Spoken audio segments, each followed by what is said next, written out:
नमस्कार दोस्तों, जय हिंद, वंदे मातरम। हिंदी ग्रामर व्याकरण के पार्ट नंबर 5 में आप सभी का वेलकम, अभिनंदन। दोस्तों मैं आपके साथ जयसवाल सर, पावर्ड बाय शिक्षा ही प्रकाश है। बात करेंगे दोस्तों हिंदी ग्रामर के हर एक कंसेप्ट की बात करते हैं। 30 महत्वपूर्ण प्रश्न रहेंगे। लाइव क्लास चल रही है आपकी डेली 9 PM।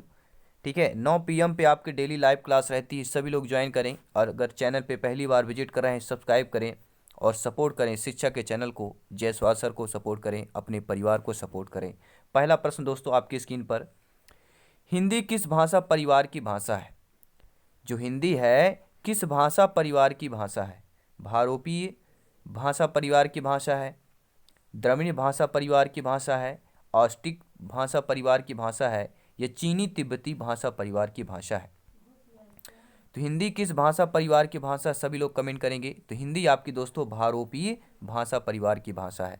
अगर हम इसका थोड़ा डिटेल के साथ जाते हैं, कंसेप्ट की बात करते हैं, तो हिंदी भारत यूरोपीय भाषा परिवार अर्थात भारोपीय भाषा परिवार का एक भाषा है। सभी भाषा समूहों में भारोपीय भाषा परिवार सबसे बड़ा परिवार है, और इस समूह के अंग्रेजी प्राचीन भाषा पंजाबी जर्मन भी है।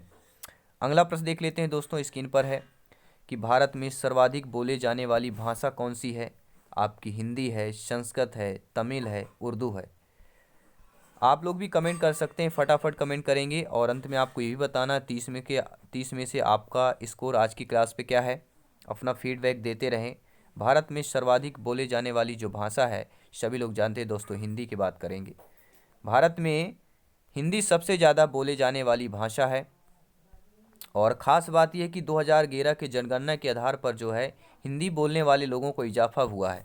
पहले जब 2001 में जनगणना हुई थी दोस्तों, तो 41.03% ही लोगों ने हिंदी को मातृभाषा बनाया था, जबकि 2011 में यानी 10 वर्ष बाद इसकी संख्या बढ़कर 43.63% हुई है। अब देखते हैं 2021 में जितनी जनगणना होगी वह कहाँ पर होगा। तो हिंदी के बाद आपका दूसरा स्थान बांग्ला भाषा पर बरकरार है, और उसके बाद आपकी मराठी का नंबर आता है। तो पहले हिंदी, दूसरा बांग्ला और फिर मराठी। अब देखते हैं दोस्तों अगला प्रश्न, लाजवाब प्रश्न है, सिलेक्शन वाला प्रश्न है। हिंदी भाषा का जन्म कहाँ हुआ है? हिंदी भाषा का जन्म हुआ है कहाँ से हुआ भैया? सभी लोग कमेंट करें मेरे सभी प्यारे में शिक्षक बंधु। हिंदी भाषा का जन्म हुआ है अपभ्रंश से, लौकिक संस्कृत से, पाली प्राकृत से, वैदिक संस्कृत से। तो हिंदी भाषा का जन्म हुआ है दोस्तों, सभी लोग जानते हैं अपभ्रंश से हुआ है। प्राकृत भाषा के अंतिम चरण से अपभ्रंश का विकास हुआ, ऐसा माना जाता है कि यह 500 ईसा या से 1000 ईसा से अपभ्रंश के ही जो सरल और देसी भाषा शब्द थे उसे अवहट्ट कहा गया, और इसी हवट्ट से ही आपका हिंदी का उद्भव हुआ है। बहुत बहुत धन्यवाद दोस्तों लाइक करने के लिए, सपोर्ट करने के लिए। अगला प्रश्न है, निम्नलिखित में से कौन सी बोली जो है अथवा भाषा हिंदी के अंतर्गत नहीं आती है? ऐसी बोली भाषा को बताइए जो आपकी हिंदी के अंतर्गत ना आती हो। देखिए, कन्नौज हो गया, बांगरू हो गया, अवधी हो गया, ये तीनों आते हैं। लेकिन जो तेलुगु आपका दिया गया है, तेलुगु जो है दोस्तों, यह बोली भाषा हिंदी के अंतर्गत नहीं आती है। बाकी आपके कन्नौजी, वांगरू, अवधी ये तीनों आती हैं। अगला प्रश्न है, हिंदी की विशिष्ट बोली ब्रजभाषा किस रूप में सबसे अधिक प्रसिद्ध है? सभी लोग कमेंट करेंगे। राजभाषा के रूप में अधिक प्रसिद्ध है, तकनीकी भाषा में, राष्ट्रभाषा में, या आपके काव्य भाषा में? तो हिंदी की विशिष्ट बोली ब्रजभाषा दोस्तों किस रूप में सबसे अधिक प्रसिद्ध है? तो सभी लोग जानते हैं काव्य भाषा के रूप में। हिंदी की विशिष्ट बोली ब्रजभाषा की किस रूप में सबसे अधिक प्रसिद्ध है? तो आपके काव्य भाषा के रूप में सबसे अधिक प्रसिद्ध है। अगला प्रश्न है दोस्तों, भारतवर्ष में हिंदी को आप किस वर्ग में रखेंगे? राजभाषा के रूप में, राष्ट्रभाषा में, विभाषा में, या तकनीकी भाषा में? आपका जवाब क्या होगा? राइट ऑप्शन है भारत में दोस्तों।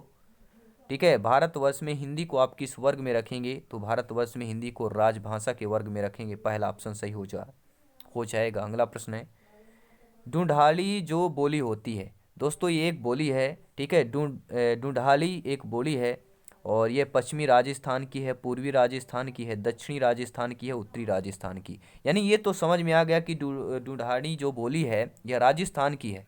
ठीक है, लेकिन दोस्तों यह किस है?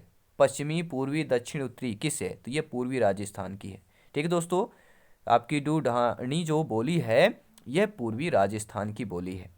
और अगला प्रश्न है, ब्रजबुली नाम से जानी जाती है पंजाबी, मराठी, गुजराती, या पुरानी बांग्ला? तो ब्रजबुली के नाम से शायद मेरे I think option number D के साथ जाना चाहिए। पुरानी बांग्ला के नाम से। जी हाँ, बिल्कुल सही। ब्रजबुली नाम दोस्तों जानी जाती है आपकी पुरानी बांग्ला के नाम से जानी जाती है।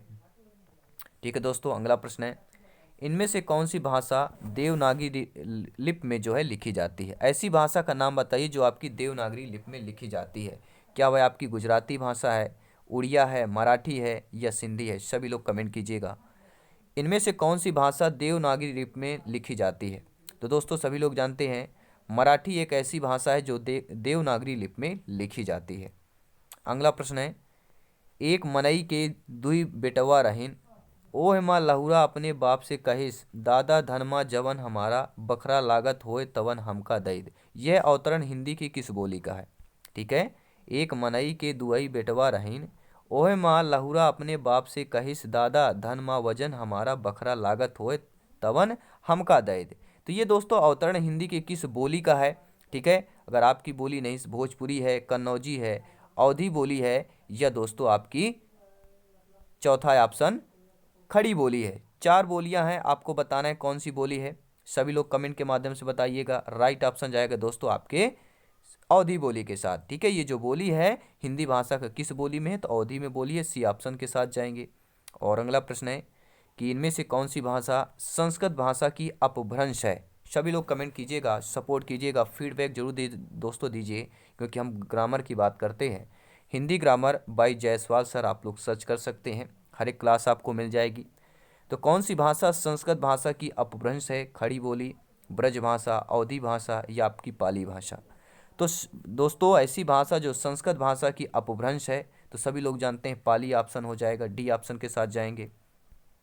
और अधिकतर भारतीय भाषाओं का विकास किस लिपि से हुआ है? शारदा लिपि से, खरोष्टी लिपि से, कुटिल रूप से, ब्राह्मणी लिपि से। ठीक है दोस्तों, तो अधिकतर जो भारतीय भाषाओं का विकास हुआ है आपके ब्राह्मणी लिपि से विकास हुआ है। ऑप्शन नंबर डी के साथ जाएंगे। अगला प्रश्न है दोस्तों, लाजवाब प्रश्न है, हिंदी भाषा किस लिपि में लिखी जाती है? जो हमारी हिंदी भाषा है वह गुरुमुखी लिपि में लिखी जाती है, ब्राह्मी में, देवनागरी में, सौराष्ट्री में। तो पिछला क्वेश्चन क्या था दोस्तों? ठीक है, अधिकतर भारतीय भाषाओं का विकास जो आपके ब्राह्मणी लिपि में हुआ है, लेकिन अगर प्रश्न आ गया कि हिंदी भाषा किस लिपि में लिखने की बात आती तो आपकी देवनागरी की बात करेंगे, तीसरे ऑप्शन के साथ जाएंगे। अगला प्रश्न है, वर्तमान हिंदी का प्रचलित रूप क्या है? अवधी है, ब्रजभाषा है, खड़ी बोली है, देवनागरी है? तो सभी लोग जानते हैं वर्तमान में जो हिंदी प्रचलित रूप है वह आपकी खड़ी बोली है, सी ऑप्शन के साथ जाएंगे। अगला प्रश्न है आपका, इस क्वेश्चन का कमेंट के माध्यम से आपका आंसर जानना चाहेंगे, फीडबैक जानना चाहेंगे दोस्तों, कि हिंदी भाषा की बोलियों के वर्गीकरण के आधार पर छत्तीसगढ़ी बोली है, पूर्वी हिंदी, पश्चिमी हिंदी, पहाड़ी हिंदी, राजस्थानी हिंदी। तो हिंदी भाषा की बोलियों के वर्गीकरण के आधार पर छत्तीसगढ़ी जो बोली है वह आपकी पूर्वी हिंदी कहलाती है दोस्तों। अगला प्रश्न है, निम्नलिखित में से कौन सी पश्चिमी हिंदी की बोली नहीं है? बुंदेली, ब्रज, कन्नौजी, बघेली? तो दोस्तों इसमें से पश्चिमी हिंदी की बोली नहीं है। पश्चिमी हिंदी की बोली देखिए, आपके जो बुंदेली, ब्रज, कन्नौजी ये तीनों तो आपके पश्चिमी हिंदी की बोली है, लेकिन आपकी बघेली नहीं है। ठीक है, पश्चिमी हिंदी की बोली आपकी बघेली नहीं है। अगला प्रश्न क्या दिया गया है? यह बेहतरीन प्रश्न है, लाजवाब प्रश्न है सिलेक्शन की दृष्टि से। ये टीटी एग्जाम में भी पूछा जाता है, आईएएस लेवल में पूछा जाता है, स्टेट लेवल में पूछा जाता है, ठीक है, नेशनल लेवल में भी पूछा जाता है। तो ऑलराउंडर क्वेश्चन है, ध्यानपूर्वक देखिएगा कि भारतीय संविधान में किन अनुच्छेदों में राजभाषा संबंधी प्रावधानों का उल्लेख है? भारतीय संविधान के किन अनुच्छेदों में दोस्तों राजभाषा संबंधी प्रावधानों का उल्लेख है? तो राइट ऑप्शन जाएगा दोस्तों 343 से लेके 351 तक, यानी भारतीय संविधान में दोस्तों अनुच्छेद 343 से 51 तक राजभाषा संबंधी प्रावधानों का उल्लेख है। और संघ की राजभाषा हिंदी और लिपि देवनागरी होगी। संघ के शासकीय प्रयोजनों के लिए प्रयोग में होने वाली अंकों का रूप भारतीय अंकों का अंतर्राष्ट्रीय रूप होगा। ये सारे आपके प्रावधानों में है, अनुच्छेदों पर। अगला प्रश्न देख लेते हैं, लाजवाब प्रश्न है। सभी प्यारे मित्र एक बार सभी मित्रों को जय हिंद, वंदे मातरम। वीडियो लाइक करते रहें, शेयर करते रहें, मोरल सपोर्ट करते रहें दोस्तों। दक्षिण भारत हिंदी प्रचार सभा का मुख्यालय कहाँ पर स्थित है? अगर प्रश्न आ गया कि दक्षिण भारत हिंदी प्रचार सभा का मुख्यालय कहाँ पर है, हैदराबाद में है, बेंगलोर में है, चेन्नई में है, मैसूर में है? तो सभी लोग जानते हैं दक्षिण भारत यानी साउथ की बात करते हैं, तो साउथ का सभी लोग जानते हैं चेन्नई सबसे यहाँ पे पहले आएगा, सी ऑप्शन के साथ जाएंगे। और अगला प्रश्न है, हिंदी भाषा के विकास का सही अनुक्रम कौन सा होगा? ठीक है, पाली प्राकृत अपभ्रंश हिंदी, प्राकृत अपभ्रंश हिंदी पाली, अपभ्रंश पाली प्राकृत हिंदी, या हिंदी पाली अपभ्रंश प्राकृत। चार ऑप्शन, चार प्रकार के, चार टाइप के दिए गए, 4 टाइप्स। विकास का सही अनुक्रम बताना है। हिंदी भाषा के विकास का सही अनुक्रम हो जाएगा पहले पाली, फिर प्राकृत, अपभ्रंश, फिर आपका हिंदी। पहला ऑप्शन सही हो जाएगा। दोस्तों अगला प्रश्न है, संविधान के अनुच्छेद 351 में किस विषय का वर्णन किया गया है? सभी लोग कमेंट कीजिएगा। संविधान के अनुच्छेद 351 में किस विषय का वर्णन किया गया है? संघ की राजभाषा का, उच्चतम न्यायालय की भाषा का, पत्राचार की भाषा का, या हिंदी के विकास के लिए निर्देश का? तो राइट ऑप्शन यहाँ पे क्या हो जाएगा?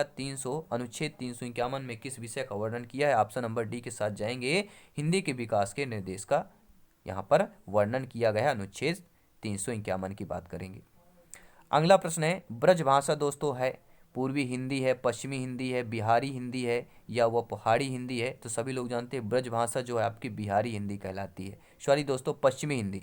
ठीक है, ब्रजभाषा आपकी कौन सी है? पश्चिमी हिंदी है, बी ऑप्शन के साथ जाएंगे। और जो आपकी मगही किस उपभाषा की बोली है? तो ये आपका हो जाएगा बिहारी। ठीक है, मगही किस उपभाषा की बोली है? तो हम इस पर जाएंगे डी, बिहारी।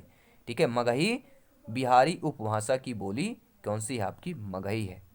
अगला प्रश्न है, हिंदी खड़ी बोली किस अपभ्रंश से विकसित हुई है?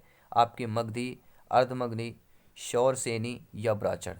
ये बता रहे हैं, टॉप रैंक का क्वेश्चन है दोस्तों। आईएएस आईपीएस में भी ऐसे प्रश्न पूछे जाते हैं। ठीक है, तो टीटी एग्जाम के लिए नंबर 1, यानी कि अगर सिलेक्शन वाली तैयारी चल रही दोस्तों, कहीं से भी कुछ भी पूछा जा सकता है, यहाँ पर सिलेक्शन सर्वोपरि है।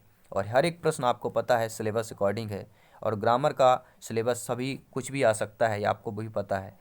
हिंदी खड़ी बोली किस अपभ्रंश से विकसित हुई है? तो आपके ये शौरसेनी अपभ्रंश से विकसित हुई है। और अगर दोस्तों प्रश्न आ गया कि भाषा के आधार पर भारतीय राज्यों की पुनः संरचना की गई थी, कब की गई थी? आपके 1952 ईस्वी में, 1953 में, 54 में, 1956 ईस्वी में। तो भाषा के आधार पर भारतीय राज्यों की पुनः संरचना आपके दोस्तों 1956 में की गई थी। सभी लोग नोट करेंगे, भाषा के आधार पर भारतीय राज्यों की पुनः संरचना आपकी 1956 में की गई थी मेरे प्यारे मित्रों, मेरे शिक्षक बंधुओं। और अगला प्रश्न है कि भाषाई आधार पर सर्वप्रथम किस राज्य का गठन हुआ था? जी हाँ प्रश्न, जी हाँ दोस्तों, लाजवाब प्रश्न है, सिलेक्शन वाला प्रश्न है कि भाषाई आधार पर जो है, भाषा के आधार पर, ठीक है, सर्वप्रथम किस राज्य का गठन हुआ था? पंजाब, जम्मू कश्मीर, राजस्थान, आंध्र प्रदेश, मध्य प्रदेश, कुछ भी ऑप्शन दे दिया जा सकता है, लेकिन एक ऑप्शन जरूर रहेगा, वो सही ऑप्शन है। भाषाई आधार पर सर्वप्रथम किस राज्य का गठन हुआ? वह आपके आंध्र प्रदेश राज्य का गठन हुआ था दोस्तों। 1 अक्टूबर 1953 ईस्वी को आंध्र प्रदेश राज्य का गठन हो गया, और यह राज्य स्वतंत्र भारत में भाषा के आधार पर गठित होने वाला पहला राज्य था। और 7 राज्य पुनर्गठन आयोग के अध्यक्ष फजल अली थे, और इसके सदस्य पंडित हृदयनाथ और कुंजरू और आपके सरदार के एम भी थे दोस्तों। ठीक है, तो आंध्र प्रदेश का 1 अक्टूबर 1953 को गठन हुआ था। सर्वप्रथम किस राज्य का? भाषाई के आधार पर, तो वह आपका आंध्र प्रदेश। कब हुआ था? 1 अक्टूबर 1953 को। और पिछला प्रश्न था क्या? भाषा के आधार पर भारतीय राज्यों की पुनः संरचना की गई थी 1956 में की गई थी। अगला प्रश्न है दोस्तों, बघेली बोली का संबंध किस उपभाषा से है? आपके राजस्थानी, पूर्वी हिंदी, बिहारी, या पश्चिमी भाषा से है? तो बघेली बोली का संबंध किस उपभाषा से है? ठीक है दोस्तों, तो ये आपके पूर्वी हिंदी है। ठीक है, बघेली बोली का संबंध किस उपभाषा से? तो पूर्वी हिंदी क्या है? ये एक उपभाषा है। तो बघेली बोली किस उपभाषा से है? तो पूर्वी हिंदी उपभाषा से बघेली बोली आई है आपकी। अगला प्रश्न देखिएगा, ये भी ध्यानपूर्वक प्रश्न को, किस तिथि को हिंदी को राजभाषा बनाने का निर्णय लिया गया? यानी ऐसी तिथि बताइए दोस्तों कि जिसमें राजभाषा बनाने का निर्णय लिया गया। 15 अगस्त 1947 ईस्वी को, 26 जनवरी 1950 ईस्वी को, 14 सितंबर 1949 ईस्वी को, या 14 सितंबर 1950 ईस्वी को? तो दोस्तों ऐसी तिथि या तारीख जिसमें हिंदी को राजभाषा बनाने का निर्णय लिया गया, वह तारीख आपकी दोस्तों है, राइट ऑप्शन है 14 सितंबर 1949 की बात करेंगे। ऑप्शन नंबर दोस्तों सी के साथ जाएंगे, 14 सितंबर 1949। अगला प्रश्न है कि वर्ष 1955 ईस्वी में गठित प्रथम राजभाषा का आयोग के अध्यक्ष कौन थे? जब 1955 में, ठीक है, गठित प्रथम राजभाषा थे, तो उस पर आयोग कौन थे? बीजी खेर, सुनीत कुमार चटर्जी, जीबी पंत, या आपके पीए सुब्बुरन? तो वर्ष 1955 ईस्वी में गठित प्रथम राजभाषा के आयोग के अध्यक्ष आपके वीजी खेर थे। पहला ऑप्शन सही हो जाएगा। दो प्रश्न और है, ध्यानपूर्वक देखिएगा दोस्तों। भारतीय संविधान की 8वीं अनुसूची में शामिल भाषाओं की संख्या कितनी है? तो सभी लोग जानते हैं दोस्तों, यहाँ से दो प्रश्न बन सकते हैं। सभी लोग जानते हैं 22 भाषाएं हैं। और ये भी आ सकता है कि भारत के किस संविधान के किस सूची में या किस अनुसूची में शामिल भाषाओं की संख्या 22 रखी गई थी। तो दोस्तों भारतीय संविधान की 8वीं अनुसूची में शामिल भाषाओं की संख्या 22 रखी गई है। डी ऑप्शन के साथ जाएंगे। और अगला प्रश्न है, हिंदी की आदि जननी कौन सी मानी जाती है? हिंदी की आदि जननी आपकी संस्कृत मानी जाती है, पाली मानी जाती है, प्राकृत मानी जाती है या अपभ्रंश मानी जाती है? इसका मैं आंसर आपको एक कमेंट के माध्यम से चाहूँगा दोस्तों। जी हाँ, हिंदी की आदि जननी आपकी दोस्तों संस्कृत मानी जाती है। आदि यानी बहुत पुरानी, ठीक है, आदि अनंत बोलते हैं ना, आदि अनंत। तो आदि जननी यानी माता पहले से, तो हिंदी की आदि जननी आपकी संस्कृत मानी जाती है। पहला ऑप्शन के साथ जाएंगे। दोस्तों ये 30 प्रश्न आपको कैसे लगे, हमें नीचे कमेंट बॉक्स में अपना स्कोर जरूर बताइएगा कि 30 में से आप लोगों कितने सही हुए हैं। और ऐसे ही डेली आपकी लाइव क्लास 9 PM चलेगी और ऐसे ही आपका सपोर्ट रहा दोस्तों। जी हाँ, क्लासेस चलेगी, ठीक है, सिलेक्शन की रफ्तार क्लासेस चलेगी, महाअभ्यास होगा, क्योंकि दोस्तों सिलेक्शन सर्वोपरि है। चलिए दोस्तों, मिलते हैं जल्दी नेक्स्ट क्लास पर। सभी मित्रों को शुभ रात्रि, जय हिंद, वंदे मातरम।